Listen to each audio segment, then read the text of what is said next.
भैया भैया हमारे लोकप्रिय प्रत्याशी हमारा भाई रघुराज सिंह साक्य जी को आप सबका आशीर्वाद लेने के लिए माननीय प्रधानमंत्री श्री नरेंद्र मोदी जी, माननीय गृह मंत्री माननीय अमित शाह जी, माननीय राष्ट्रीय अध्यक्ष श्री जेपी नड्डा जी, माननीय मुख्यमंत्री योगी आदित्यनाथ जी, प्रदेश के हमारे अध्यक्ष आदरणीय भूपेंद्र सिंह जी और हम सब लोगों ने आप सबके भरोसे पर इनको यहाँ पर प्रत्याशी बना करके भेजा और आप सबका आशीर्वाद पर मुझे ही नहीं, आज तो पूरे हिंदुस्तान को भरोसा है, पूरे हिंदुस्तान को भरोसा है कि मैनपुरी जो कैद में था उस कैद से बाहर आने जा रहा है। और आज इस मौके पर हमारे प्रदेश उपाध्यक्ष भाई संतोष सिंह जी हम भी बताते रहते हैं और जो जांच सर्वे करने वाले वो भी बताते रहते हैं कि श्री रघुराज सिंह जी को प्रत्याशी बनाए जाने के बाद श्री अखिलेश यादव जी की हालत पतली हो गई। पतली हो गई तो 7 भाइयों के पास जा रहे हैं। मैंने कहा श्री अखिलेश यादव जी, आपको आलोक साक्य को जिला अध्यक्ष बनाने की याद कब आई जब आपको पता चला कि रघुराज साक्य जी यहाँ प्रत्याशी बन करके आने वाले? सही बात है कि नहीं बताओ? पहले बनाए थे क्या? ये बहुत धोखा दे करके, गुमराह करके यहाँ चाहे किसी भी वर्ग का व्यक्ति हो, चाहे अनुसूचित वर्ग का हो, चाहे पिछड़े वर्ग का, चाहे सामान्य वर्ग का, यह त्रिवेणी तो भाजपा के साथ। अब इस त्रिवेणी में कोई सेंध लगाने की कोशिश कर पाएगा क्या? आप सबको मैं निवेदन करता हूं, ये पैसा बांटेंगे वैसे चुनाव आयोग की ड्यूटी अपना वो रोके पता करें, लेकिन गलती से इनके कोई गुर्गे घूम रहे हो पैसा देते हो, यह ध्यान रखना कि पैसा इनके कमाई का नहीं है, इनके पसीने से कमाया हुआ नहीं है, ये गरीबों को लूट करके ही पैसा इकट्ठा किए होंगे, वही पैसा बांटने की कोशिश करेंगे। अगर वो ऐसे पैसे बांटने की कोशिश करते हैं तो पैसा देंगे। मैं ये नहीं कह रहा हूं आचार संहिता को उल्लंघन करने वाला विषय नहीं बोलना चाहता, अगर वो पैसा देंगे तो पैसा भी ले लेंगे ना और वोट कमल के फूल को ही दे देना, यह तय करके जाना। इनको पैसे से मैनपुरी को कोई खरीद नहीं सकता, डरा करके मैनपुरी के लोगों का वोट अब कोई ले नहीं सकता। अब डराने वाला युग चला गया है। जो डराते थे आज जेल में है, जो डराते थे आज जेल में जाने वाले हैं, जो धमकाते थे आज भागे भागे फिर रहे हैं। उत्तर प्रदेश में कानून का शासन है, सुशासन है, विकास है। इसलिए चाहे मेरे कोई गरीब हो और चाहे मेरा कोई किसान हो, चाहे मेरी माता बहन हो, सबके लिए मेरी एक ही अपील है, बाकी सब कुछ जाइएगा भूल। याद रखिएगा, देश के प्रधानमंत्री माननीय नरेंद्र मोदी, उत्तर प्रदेश के मुख्यमंत्री आदरणीय योगी जी और कमल का आगे बोलिए क्या? कमल का वोट। तो मैं वादा आपसे लेकर के जा रहा हूं, आज से जो समय बचा है 5 तारीख तक का, 4 तारीख की बचा, 5 को तो वोट डालना है। पहले मतदान फिर जलपान। और मेरे पास यही सूचना है कि जितना भारतीय जनता पार्टी के कार्यकर्ता परिश्रम कर रहे हैं, उससे ज्यादा जनता अंदर ही अंदर परिश्रम कर रही है कि मुक्ति पाओ, उनसे छुटकारा पाओ। इन्होंने सदा सताया है, अब उनको सबक सिखाओ। यह आप सब लोगों से अपील करते हुए, प्रार्थना करते हुए, आने वाली 5 तारीख को कमल के फूल वाले निशान के सामने वाली बटन को दबा करके इनको चुनाव नहीं हराना, इनकी जमानत भी जब्त कराने का संकल्प लेकर के जाइए। और जिस प्रकार से आप सब समर्थन में खड़े हुए हैं, वैसे अंदर से ये बहुत घबराए हुए। श्री अखिलेश यादव जी और उनकी पार्टी और उनके परिवार के लोग यह सुन लें कि अब यहाँ यदुवंशी भी हमारे साथ बड़ी संख्या में आ रहा है। और जो अल्पसंख्यक समुदाय से, जिनको मुस्लिम वोट बैंक समझते थे, यादव और मुस्लिम समाजवादी पार्टी समझती उनका बंधुआ वोट बैंक है, यही समझते हैं? बताओ, उनका तो यह समझते कि उनको वोट देना मजबूरी है, लेकिन अब किसी की कोई मजबूरी नहीं, हर व्यक्ति अपना वोट डालने के लिए स्वतंत्र है। अब कोई बूथ कब्जा करने आएगा, आपको लगता है? बताओ, कब्जा करने आएगा? दोनों हाथ उठा के बताओ, कब्जा करने आएगा? इसके पहले जो चुनाव हुए कोई चुनाव बिना बूथ कब्जा किए हुआ है यहाँ मैनपुरी में? बताइए मुझे। पहले जितने भी चुनाव हुए मैंने जो जानकारी लिया है बूथों में कब्जा करके ये चुनाव जीतते थे।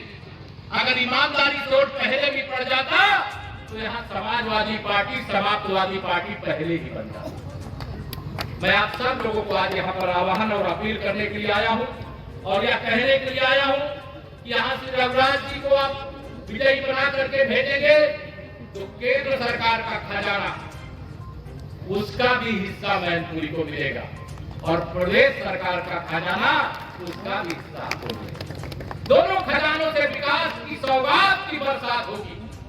लेकिन अगर सपा को वोट दे दिए, मैं इसलिए अखिलेश यादव जी से एक दिन कह रहा था, मेरे मीडिया के मित्रों ने सवाल किया वो विकास करेंगे। मैंने कहा मैं जानता हूं वह 2019 में सांसद बने कहां से? आजमगढ़ से। मेरे पास जो मंत्रालय थे एक भी चिट्ठी नहीं आई कि मेरे लोकसभा क्षेत्र में कोई काम करवा दीजिए। करहल से विधायक बने अभी 2022 में, गांव के विकास का उत्तरदायित्व मेरे पास है, एक भी चिट्ठी नहीं आई। आपको लगता है कि सपा की यहाँ पर जीत होने के बाद 8 तारीख के बाद कोई आपके पास आएगा जो आज घर घर घूम रहे? आएगा कोई? दोनों हाथ लगा आएगा कोई? ये केवल बगुला भगत है। बगुला भगत जानते हैं ना? जब चुनाव है ऐसे साधु की तरह बैठे हुए और लगेगा कि इससे शरीफ आदमी कोई है ही नहीं, लेकिन इनकी शराफत आपसे अच्छा कौन जानता होगा? मौका पाएंगे तो चोंच मारेंगे, जो अंदर अपने को बचा करके छिपा करके बैठा होगा उसका बगुला क्या हाल करता है या वही हाल करता। मैं आप सब लोगों से यहाँ पर आज आपसे अपील करने आया हूँ। 2 जगह और सभाएं हैं, वहां पर भी जाना है, लेकिन यह तय करके जा रहा हूँ मैं हर महीने रघुराज सिंह जी लोकसभा में आपको यहाँ की जनता आशीर्वाद दे रही है, वहां आऊंगा तो अभी 2 और सभाएं यहीं से सबको प्रणाम करता हूँ।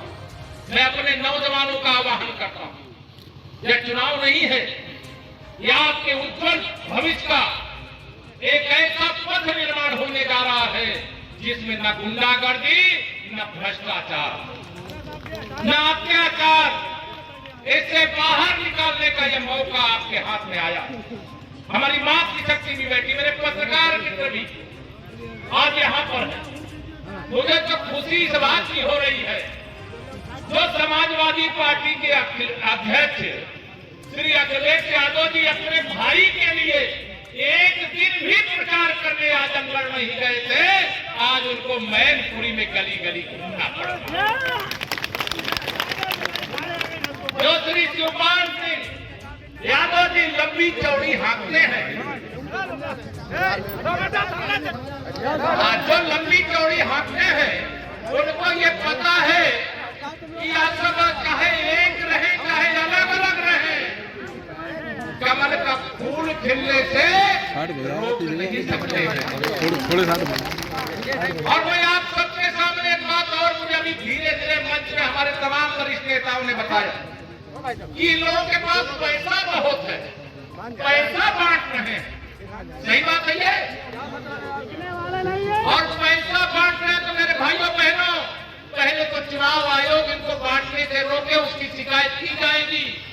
लेकिन अगर पैसा भी दे तो ये कोई अपनी जमीन जायदाद बेच करके नहीं दे रहे हैं, पैसा वो आपको ही लूट करके इकट्ठा किए होंगे, वही आपको बांटने का काम कर रहे हैं।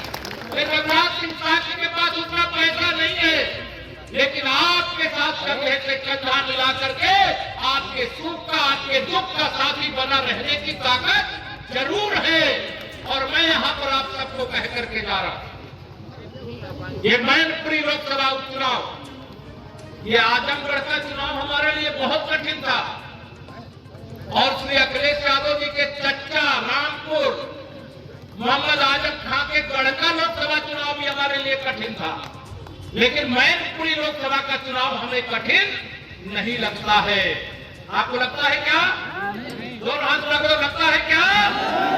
तो इसलिए मैं आप सब लोगों से कहने के लिए आया हूं कि आने वाली 5 तारीख को ये मत समझना श्री रघुराज सिंह यहाँ पर प्रत्याशी है, ये समझना यहाँ पर प्रत्याशी योगी आदित्यनाथ जी भी हैं, केशव प्रसाद मौर्य भी हैं, और यहाँ प्रत्याशी तो कमल विकास है। इस प्रकार के विकास से भला होने वाला नहीं है और मुझे ये कहने में कोई संकोच नहीं है। अभी 3 उपचुनाव हुए हैं 2022 के विधानसभा के बाद। तीनों उपचुनाव भारतीय जनता पार्टी ने जीते हैं। इस समय 3 उपचुनाव हो रहे हैं, एक मैनपुरी लोकसभा का, एक रामपुर विधानसभा का, एक खतौली विधानसभा। मैं खतौली होकर के आ रहा हूँ और अब मैनपुरी में आज हूँ, कल मैं रामपुर भी जाने वाला और मेरे पास जो फीडबैक है उस फीडबैक के आधार पर मैनपुरी लोकसभा सहित दोनों विधानसभा उपचुनाव भी भारतीय जनता पार्टी जीतने जा रही है। और ये बड़े बड़े जो दावे करते हैं, श्री अखिलेश यादव जी के दावे को याद करिएगा, केवल याद दिला रहा हूं। 2017 के 2014 के लोकसभा चुनाव में इन्होंने कहा कि अब 60 से अधिक लोकसभा सीटें जीतेंगे और केंद्र में सरकार बनाएंगे। क्या स्थिति बनी इनकी? 5 में रह गए सिमट करके। 73 सांसद उत्तर प्रदेश की जनता ने माननीय नरेंद्र मोदी जी को देश का प्रधानमंत्री बनाने के लिए दे करके देश की बागडोर 56 इंच के सीने वाले को सौंप देने का काम किया। 2017 का विधानसभा चुनाव हुआ, इन्होंने कहा 300 से ज्यादा सीटें जीतेंगे, लेकिन 300 से ज्यादा सीटें कौन गए? 47 पर सिमट करके रह गए। 2019 में गठबंधन कर लिया सपा बसपा कांग्रेस ने, लेकिन इसके बाद भी 64 सांसद भारतीय जनता पार्टी के जीते और 51% वोट प्राप्त किया। ये फिर जहां थे वहीं पर रह गए और 2022 में इन्होंने दावा किया 400 सीटें जीत रहे हैं। लेकिन यहाँ उत्तर प्रदेश की जनता जानती है कि अगर ये साइकिल वाले आ गए तो उत्तर प्रदेश में गुंडाई होगी, उत्तर प्रदेश में भ्रष्टाचार होगा, उत्तर प्रदेश में दंगा होगा, उत्तर प्रदेश का विकास रुक जाएगा। इसलिए लोगों ने साइकिल को त्याग करके कमल के फूल को अपनाने का काम किया। और कमल के फूल के बारे में आप जानते हैं, विकास के लिए लक्ष्मी जी की जरूरत होती है और लक्ष्मी जी साइकिल में बैठ करके नहीं आती, वो कमल के फूल पर ही बैठ करके आती है। इसे कमल के फूल को खिलाने के लिए आप सब लोगों से यहाँ पर अपील करते हुए ये कहना चाहता हूं। अभी हमारे एक पत्रकार मित्र मेरे साथ आए थे, उन्होंने कहा केशव जी आपको तो आजमगढ़ और रामपुर लोकसभा और गोला के विधानसभा क्षेत्र में मुस्लिमों ने भी वोट दिया है। हमने कहा हम तो सबका साथ सबका विकास करते हैं, तो जिसने हमें वोट दिया है उसने कौन सी गलती कर दिया है? और आज मैं बताना चाहता, और यहाँ प्रत्याशी तो कमल का फूल है, जिसमें खुशहाली है, जिसमें सुरक्षा है, जिसमें विकास है, जिसमें उज्जवल भविष्य है। मैं तो पूरे प्रदेश के अंदर समाजवादी पार्टी की गुंडागर्दी को देखा हूं और आप सबके आशीर्वाद से 2017 में इस गुंडागर्दी को सदा सदा के लिए उत्तर प्रदेश की जनता ने पराजित करके कमर खिला करके चैन की सांस लिया है कि नहीं लिया? बताओ। जब से भारतीय जनता पार्टी की सरकार आदरणीय योगी जी की अगुवाई में बनी है, कोई गुंडा गुंडाई कर रहा है क्या?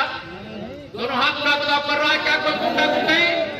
और जब तक भाजपा की सरकार नहीं थी यूपी में, और मैं पूरे यूपी के अंदर बता रहा हूं, लेकिन मैनपुरी का कोई परिवार ऐसा रहा होगा क्या जिसे समाजवादी पार्टी के गुंडों ने धमकाया ना हो? रास्ते में मेहनत करके अपना पसीना बहा करके रोजी रोटी कमाने के लिए आप गए हो, 2 पैसा जेब में हो और रास्ते में लूट ना लिया जाता हो। आपकी जमीनों पर जबरदस्ती औने पौने दामों में बैनामा न करा दिया जाता रहा कि नहीं? ऐसा यहाँ कहा, लेकिन आज है क्या? कोई आपकी जमीन जबरदस्ती लिखा सकता है क्या? कोई अपराध करे, ये सैफई परिवार वाले उनको बचा सकते हैं क्या? अपराधी के लिए यहाँ पर जगह नहीं है मेरे भाई बहनों। 2022 के लोकसभा के ये उपचुनाव ऐतिहासिक चुनाव है। भाई 2022 की लोकसभा चुनाव में एक बात और सब लोग ध्यान रखना और लोगों को बता देना, 2022 में विधानसभा चुनाव हो गया है और 2027 तक भारतीय जनता पार्टी की उत्तर प्रदेश में सरकार है और 27 के बाद आने वाले 25 साल तक मैंने दिखवाया। एक जो श्री मित्र थे मेरे, मैंने उनसे पूछा क्या भविष्य है श्री अखिलेश यादव जी का, उन्होंने कहा 25 साल 27 के बाद 25 25 साल तक इनके सत्ता में आने का कुंडली में योग ही नहीं है। ये गुंडागर्दी घट सकते हैं क्या? ये सत्ता के बल पर गुंडाई करते हैं। जिस गाड़ी में सपा का झंडा, उस गाड़ी में सपा की सरकार हो तो बैठा गुंडा बैठा रहेगा कि नहीं बैठा रहेगा? आज कोई गुंडागर्दी करे, आज किसी को धमकी देने का काम करे, चुनाव आचार संहिता का हम सम्मान और पालन करते हुए चुनाव को लड़ेंगे। और श्री रघुनाथ सिंह साहब जी यहाँ पर प्रत्याशी हैं, लेकिन इनको केवल प्रत्याशी मत मानना, आप सबको प्रत्याशी की तरह काम करना। करोगे? दोनों हाथ उठा बताओ, करोगे? आप सबको प्रत्याशी की तरह काम करना। समय की कौन सी तारीख है? 27 तारीख। अब कितने दिन बचा है? 3, 5, 3, 8, 9, 8, 10 दिन बचा हुआ है। अगर आप 6 दिन ही बचा है, 27, हाँ, ये तो 30 दिन का ही महीना नवंबर। 6 दिन का परिश्रम आपकी 6 पीढ़ियों को सुख का रास्ता खोल के गुंडागर्दी से आपको मुक्त कराने का अवसर प्रदान हुआ है। और इस अवसर को आप कमल के फूल की बटन ही न दबानी है। आपको क्या करना है? किसी गुंडे की गर्दन नहीं दबानी है, केवल कमल के फूल की बटन दबानी है। आप कमल के फूल की बटन दबाओगे, एक गरीब आदमी को पक्का मकान मिल जाएगा, प्रधानमंत्री आवास मिल जाएगा। आप कमल की बटन दबाओगे, एक गरीब के घर में भी शौचालय बन जाएगा।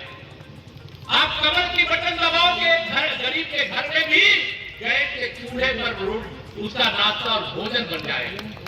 आप कमल का बटन दबाओगे तो जिस गरीब के घर समाजवादी पार्टी डिम्पल यादव पेंडिंग में आए। मुलायम सिंह कहते हैं कि मैनपुरी का गढ़। मुलायम सिंह जी कहते थे कि हम भाजपा को आशीर्वाद देते हैं, मोदी जी को आशीर्वाद देते हैं, कमल के फूल को आशीर्वाद देते हैं। और जो उन्होंने कहा उसके आधार पर हमको सफलता का रास्ता भी मिला। आज आदरणीय मुलायम सिंह जी नहीं, उनको श्रद्धांजलि अर्पित करते हैं और समाजवादी पार्टी का बोरिया बिस्तर बांध करके मैनपुरी की जनता से मैनपुरी को सपा से मुक्त कराने का अपील। पन्ना समिति फॉर्मूले से बीजेपी लड़ने जा रही है चुनाव, क्या लगता है कितनी सफलता मिलेगी? सफलता ऐतिहासिक मिलेगी। मैनपुरी एक तरह से जेल का ताला जैसे बंद करके सपाइयों ने रखा था, वो जेल का ताला टूटा।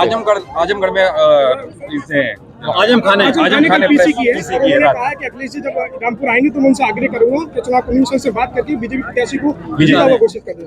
श्री अखिलेश यादव जी हों, चाहे उनके चच्चा मोहम्मद आजम खां हों, जब चुनाव में हार सामने दिखाई देती है तो पहले बहाने खोजना शुरू कर देते हैं। पुलिस प्रशासन पर उन्होंने आरोप लगाया कि उनकी पत्नी को घर से बाहर नहीं निकलने दे रहे हैं। नहीं, ये आरोप मिथ्या है। मुझे लगता है जो भी शिकायत हो किसी भी राजनीतिक दल और नेता को जाके आयोग से अखिलेश यादव आरोप लगा रहे हैं कि प्रशासन का दुरुपयोग किया जाएगा चुनाव में, मतगणना जो जैसा करता तो उसे वैसा दिखता है। भारतीय जनता पार्टी में निष्पक्ष चुनाव होता है, आयोग के द्वारा निष्पक्ष चुनाव कराया जाता है और मुझे लगता है निष्पक्ष चुनाव हो रहा है। क्या लगता है जीत को लेकर